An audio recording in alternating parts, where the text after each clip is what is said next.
থেকে বলতে চাই, আগামী সময় যদি দ্রুত ব্যবস্থা না হয় তাহলে আমাদের পরিবার পরিজন নিয়ে আমরা এই ঢাকা শহরের বুকে আমরা আত্মহত্যা করবো, এই পরিকল্পনা আমরা নিয়েছি। আপনারা যত দ্রুত সম্ভব আমাদের নিয়ে আমাদের তো আজকে থেকে চাকরিচ্যুত করা হয়েছে, পরিবার পরিজন নিয়ে আমরা খুবই কষ্টে আছি। চাকরি করা 9 মাস পরে তাদেরকে স্থায়ীকরণ করা হবে। ওই প্রতিষ্ঠান বলেছিল 9 মাস যদি তার ব্যবহার কাজের দক্ষতা সন্তোষজনক মনে হয় তাকে স্থায়ীকরণ করবে। কষ্ট চেপে রেখে হাজারো সমস্যা সংকট মোকাবেলা করে এই কর্মীরা 9 মাসের কথা ভেবে আজকে 30 বছর 32 বছর থেকে চাকরি করছে। আজও তাদের ব্যবহার সন্তোষজনক হয়েছে কিনা তারা জানে না।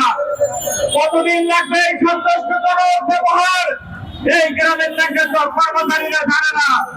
সংগ্রামী বন্ধুগণ, গ্রামীণ ব্যাংক এমন একটি প্রতিষ্ঠান যে প্রতিষ্ঠান সারা বাংলাদেশে শ্রমজীবী খেটে খাওয়া মানুষদের রক্ত চুষে আজকে সে দিনের পর দিন বড় লোক হচ্ছে।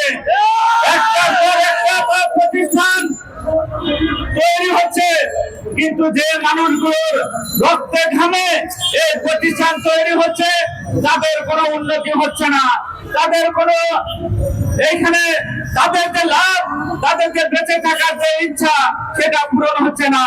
বাংলাদেশ বন্ধুগণ, এমন একটি প্রতিষ্ঠানে চাকরি করে সে প্রতিদিন এই মানুষদেরকে নিয়ে বছরে 2 বার করে তাদের পদ পদবি, তাদের যে সার্কুলার সেগুলো নিয়ে তারা চেঞ্জ করে। কোন সময় বলছে কাজের লোক, কোন সময় বলছে তারা পিয়ন কাম গার্ড, এই যে নানান ধরনের ফন্দি ফিকির আসছে। আমরা স্পষ্ট করে বলতে চাই, আপনারা আসলে কি চান আমাদেরকে বলে দিন। আমাদেরকে যদি আপনাদের ভালো না লাগে তাহলে বাংলাদেশ শ্রম আইন অনুযায়ী আমাদের প্রাপ্যতা বুঝিয়ে দিয়ে আমাদেরকে বিদায় করে দিন। 6 মাসে আমরা রাস্তায় থাকতে রাজি আছি। প্রশাসনকে বলতে চাই, আমাদের খুব শীঘ্রই আমাদের স্থায়ীকরণ দাবি মেনে নেন, না হলে প্রতিষ্ঠানের অবস্থা ভয়ানক হতে পারে। আমরা আমাদের ভাইদেরকে এখনো বলি নাই, ওনারা যদি আমরা বলি ওনারা চলে আসবে, আমরা গ্রামীণ ব্যাংক ঘেরাও করতে পারতে হবে, বাংলাদেশ ব্যাংক ঘেরাও করতে পারতে হবে। প্রয়োজনে আমরা প্রধান উপদেষ্টার ভবন ঘেরাও করার প্রতিশ্রুতি নিয়েছি। আমাদের দাবি যদি না মানা হয় এই ধরনের আমরা আমার অন্যান্য সময় থাকতে পারতে থাকবো। প্রশাসনকে অবিলম্বে আবারও বলতে চাই, আপনারা আমাদের দাবি মেনে নেন, স্থায়ী করেন। আমাদের একটাই দাবি।